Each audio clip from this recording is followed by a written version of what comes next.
Welcome to our channel. ఈరోజు మనతో పాటు ఉన్నారు infectious diseases doctor P Vishnu Rao గారు. నమస్తే సార్. నమస్తే అండి. సార్ హెచ్ఐవి సార్ నియర్లీ మనం 2008 నుంచి తీసుకుంటే ఇప్పటి వరకు 2022 గణనాంక ప్రకారం 2.5 మిలియన్స్ ఉన్నాయి సార్ హెచ్ఐవి కేసెస్. అవునండి. సో త్రిపురలో మనం రీసెంట్గా చూసాం, త్రిపురలో ఎన్ని కేసెస్. సో ఎయిడ్స్ బారిన పడి 36 మెంబర్స్ చనిపోయారు కూడా. సో ఇంతగా పెరిగిపోవడానికి కారణాలు ఏంటి అక్కడ? నార్మల్గానండి హెచ్ఐవి కేసెస్ ఓవరాల్ కంట్రీలో చూసుకుంటే మనం 2000 ఆ టైం నుంచి చూసుకుంటే ఇప్పటి వరకు గణనీయంగా తగ్గాయి, కానీ మొత్తం ఎరాడికేట్ అవ్వలేదు. ఒకవేళ మీరు మన ఇండియన్ డేటా చూసుకుంటే అంటే 2023 నాకో గైడ్లైన్స్ చూసుకుంటే కనుక మనకు మొత్తం 25 లక్షల హెచ్ఐవి కేసెస్ ఉన్నాయి. ప్రతి ఇయర్ మనకు 44,000 న్యూ కేసెస్ వస్తున్నాయి. Okay sir. అది ఆ నెంబర్ అనేది 2000 చాలా ఎక్కువ ఉండే. So number of new cases అనేది గణనీయంగా తగ్గాయి. అయితే కొన్ని స్టేట్స్లో, for example north eastern states అంటే నాగాల్యాండ్, మణిపూర్, మిజోరాం, ఈ స్టేట్స్లో ప్రివలెన్స్ అనేది ఎక్కువ. అక్కడ ప్రివలెన్స్ అనేది 2 పైన ఉంటుంది. అంటే ప్రతి 100 మందికి 2 హెచ్ఐవి కేసెస్. అది చాలా ఎక్కువ నెంబర్. అక్కడ ఎందుకండి అంటే మన కంట్రీలో అక్కడ ఆ ఏరియాలో ఐవి డ్రగ్ అబ్యూస్ ప్రాబ్లం ఎక్కువ. సార్ ఇంకోటి ఐవి డ్రగ్ అబ్యూస్ ఇప్పుడు ఓకే, అది కూడా స్టూడెంట్స్ కాలేజ్ పిల్లలు సార్ వాళ్ళు. అవునండి, అది వెరీ అన్ఫార్చునేట్ థింగ్ అండి. మామూలుగా హెచ్ఐవి అనేది మోస్ట్ ఆఫ్ ద టైమ్స్ మన దగ్గర, ఫర్ ఎగ్జాంపుల్ మన తెలంగాణ కానివ్వండి, ఆంధ్ర కానివ్వండి, వేరే స్టేట్స్లో కూడా ఎక్కువగా సెక్షువల్ ట్రాన్స్మిషన్ అంటే ఐదర్ మెన్ టు ఫీమేల్ కావచ్చు లేదా men who have with men కావచ్చు. ఇవి ఎక్కువ మోతాదులో కేసెస్ ఉన్నాయి. కానీ ఆ పర్టికులర్ 3 స్టేట్స్లో వీటితో పాటు ఐవి డ్రగ్ అబ్యూస్ అనేది చాలా చాలా ఎక్కువ ఉండడం వల్ల హెచ్ఐవి కేసెస్ అనేది పెరుగుతుంది. ఎస్పెషల్లీ ఈ డ్రగ్స్ బారిన పడే వాళ్ళు యంగర్ ఏజ్ గ్రూప్ అంటే స్టూడెంట్స్ కానివ్వండి, ఈ ఏజ్ గ్రూప్ వాళ్ళే ఇట్లాంటి వాటికి, ఎందుకంటే వాళ్ళకి అంతగా తెలీదు, ఇట్లాంటి చెడు స్నేహాలతో కానివ్వండి, ఏదైనా రీజన్ అవ్వచ్చు. సో ఈ డ్రగ్స్కి బానిస అయ్యే ఛాన్సెస్ ఎక్కువ ఉంటాయి. నా వాళ్ళు ఎలా తీసుకుంటారని అంటే ఒక గ్రూప్లో తీసుకుంటారు. ఈ డ్రగ్స్లో చాలా వరకు ఇంజెక్షన్స్ రూపంలో తీసుకుంటారు. సో వాళ్ళందరూ ఒక గ్రూప్లో కూర్చొని ఒక అతనికి హెచ్ఐవి ఉన్న అతను నీడిల్తోని డ్రగ్ ఇచ్చుకొని అదే పక్కన వాళ్ళు ఇట్లా మల్టిపుల్ షేర్ చేసుకుంటారు. సో షేర్ చేసుకోవడం వల్ల ఈ drug abuse related HIV cases అనేది ఆ ఏరియాలో గణనీయంగా ఉన్నాయి. అట్లీస్ట్ మన తెలుగు రాష్ట్రాలలో మనకు ఐవి డ్రగ్ రిలేటెడ్ కేసెస్ అనేది అంతగా కనబడట్లేదు. కానీ ఈ మధ్యలో మనం చూస్తున్నాం చాలా వరకు డ్రగ్స్ దొరకడాలు, డ్రగ్స్తోని చాలామంది దొరికిన వాళ్ళు ఇట్లాంటివి ఉన్నాయి. కాబట్టి మనం కూడా చాలా జాగ్రత్తగా ఉండాలి, ఎస్పెషల్లీ యంగ్స్టర్స్. ఇట్లాంటి అలవాట్లతోటి మనకు హెల్త్ ఖరాబ్ అవడం, హెచ్ఐవి లాంటి జబ్బుల వచ్చే అవకాశం కూడా ఉంటుంది. సో డెఫినెట్గా జాగ్రత్తగా ఉండాలి. ఎవరైనా సరే అండి, ఇప్పటికి కూడా మోస్ట్ కామన్ అనేది ట్రాన్స్మిషన్ పరంగా వచ్చే కేసెసే ఎక్కువ. సో ఎప్పుడైతే కూడా మన బిహేవియర్ మీద డిపెండ్ అవుతుంది.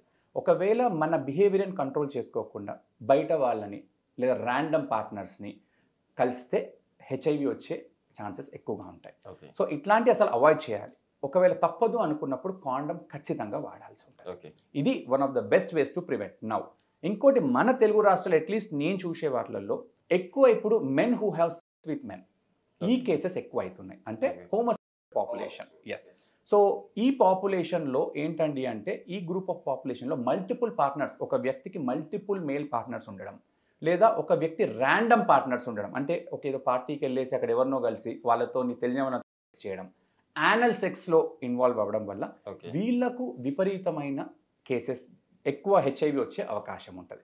సో ఇట్లాంటి బిహేవియర్ని మనము కంట్రోల్ చేసుకోవడం వల్ల, అంటే ర్యాండమ్ పార్ట్నర్స్ని కలవకపోవడం, మనకు కొన్ని వ్యాక్సిన్స్, కొన్ని రకాల సెక్స్ పరమైన జబ్బులకు, ఫర్ ఎగ్జాంపుల్ హెపటైటిస్ బి, హెచ్పివికి వ్యాక్సిన్ వచ్చాయి. తర్వాత హెచ్ఐవి రాకుండా ప్రెప్ అనే ఆప్షన్స్, ఇవన్నీ కూడా డాక్టర్ గారిని కలిసి డిస్కస్ చేసుకుంటే మనల్ని మనం ప్రొటెక్ట్ చేసుకోవాలి. సార్ కొంతమంది ఆల్రెడీ అవగాహన అయితే చాలా మందికి ఉంది, కొంతమంది కోసం సార్ ఇది.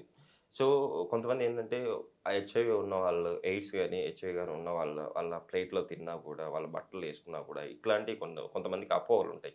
సో ఆ అపోహల గురించి మీరు ఏమంటారు? ఇది చాలా మంచి ప్రశ్న అండి.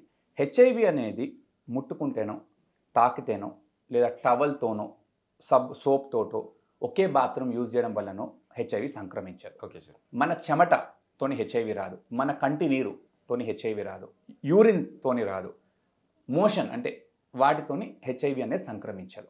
హెచ్ఐవి అనేది మెయిన్గా సీమెన్ అంటే సెక్స్ పరంగా ట్రాన్స్మిట్ అవుతుంది.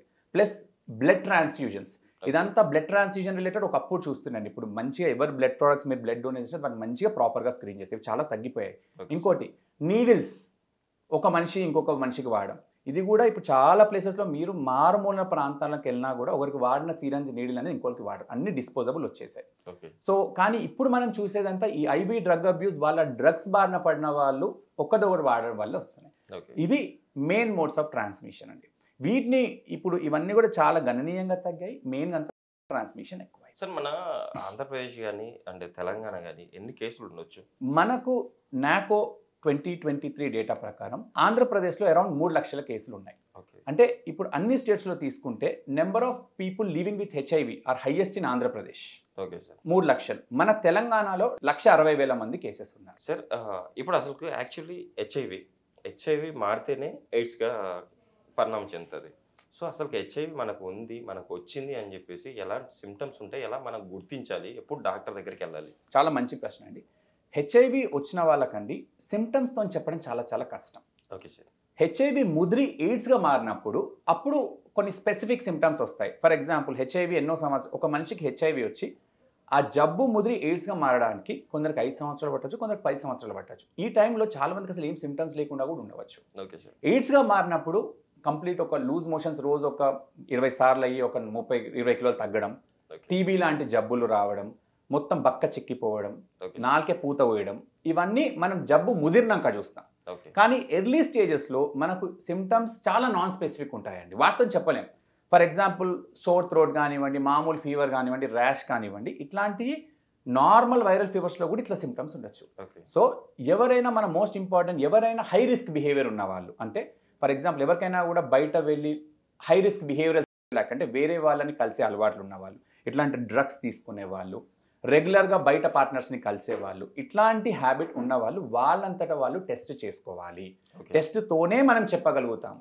లేకుంటే జబ్బు ముదిరేంత వరకు నాకు ఉందా లేదా అనేది నార్మల్ సిమ్టమ్స్తోని చెప్పలేను. అండ్ ఇంకొక మోస్ట్ ఇంపార్టెంట్ ఏంటండి అంటే ఒక హెచ్ఐవి ఉన్న అతను చాలా వరకు ట్రాన్స్మిట్ చేయడానికి వన్ ఆఫ్ ద రీజన్ ఏంటంటే వాళ్ళకు జబ్బు గురించి అవగాహన లేక, జబ్బు ఉందని తెలియక. నేను చెప్పాను కదండి, హెచ్ఐవి ఎయిడ్స్గా మారేంత వాళ్ళకు జబ్బు ఉన్నట్టు ఏమీ తెలియదు, సిమ్టమ్స్ ఏమీ ఉండకపోవచ్చు చాలా మందిలో. సో వాళ్ళ ప్యాటర్న్ ఆఫ్ బిహేవియర్ అలానే కంటిన్యూ చేస్తుంటారు. భార్యతో రెగ్యులర్గా కలుస్తుంటారు, బయట వాళ్ళని కలుస్తుంటారు. సో బయట వాళ్ళ నుంచి తను తెచ్చుకొని భార్యకి ఇస్తుంటారు. సో అందుకని ఇట్లాంటి బిహేవియర్ ఉన్న వాళ్ళు పరీక్ష చేసుకొని ఐడెంటిఫై చేసుకున్నారనుకోండి, మోస్ట్ ఇంపార్టెంట్ థింగ్ నేను చెప్పాను మెడిసిన్ వేసుకుంటే హెచ్ఐవి వచ్చిన వ్యక్తి అందరిలాగా బతకడమే కాదు, వైరస్ కంట్రోల్ అయితే నార్మల్గా కలిసిన పార్ట్నర్కి రాదు.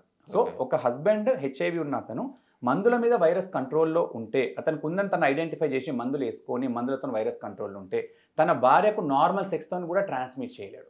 అంత పవర్ఫుల్ మెడిసిన్ ఇవి. సో మనల్ని నార్మల్ లైఫ్ ఇవ్వడమే కాదు, మన పార్ట్నర్ని కూడా మన నుంచి ప్రొటెక్ట్ చేస్తుంది. హెచ్ఐవి ఎయిడ్స్గా కన్వర్ట్ అవ్వడానికి నియర్లీ ఒక టైం ఉంటుందా?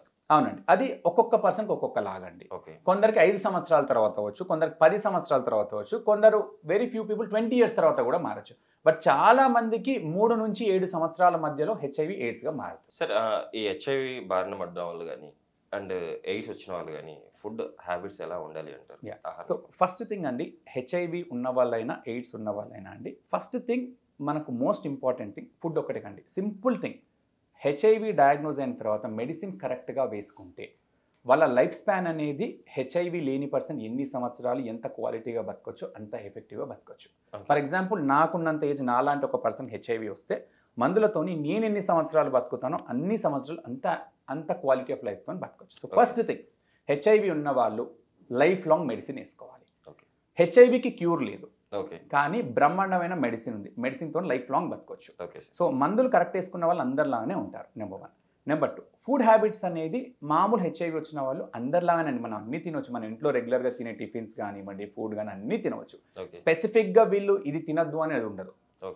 ఒకవేళ హెచ్ఐవి ముదిరి ఎయిడ్స్గా మారిన వాళ్ళకు చాలా జబ్బులు రావడం వల్ల ఇమాసియేట్ అయిపోతారు, అంటే బాగా వెయిట్ లాస్ అవుతారు, బాగా ప్రోటీన్ తగ్గిపోతుంది. సో అట్లాంటి వాళ్ళకు హై ప్రోటీన్ డైట్, అంటే మామూలుగా మనం తినే వాటితో పాటు పాలు, ఎందుకంటే ప్రోటీన్ డైట్ సింపుల్గా మనకి ఇంట్లో అవైలబుల్, కోడిగుడ్లు, మీట్, డ్రై ఫ్రూట్స్, ఈ ప్రోటీన్ ఫుడ్ ఎక్కువగా కనుక మనం రెగ్యులర్ ఫుడ్తో ఇస్తే వాళ్ళు కూడా మళ్ళీ మందులతోని మంచిగా నార్మల్ వెయిట్ గెయిన్ అయ్యి అందరిలాగా అవుతారు. నిజంగా సార్, ఈరోజు మన ప్రేక్షకుల కోసం త్రిపురలో ఏం జరుగుతుంది, త్రిపురలో ఇలా జరగడానికి కారణాలు ఏంటి, మన డ్రగ్స్ తీసుకోవడం వల్లనే ఎక్కువ మందికి వ్యాపించింది అని చెప్పి చాలా చక్కగా గురించి at the same time HIV గురించి చక్కని అవగాహన ఇచ్చారు sir. Thank you. Thank you. నమస్తే.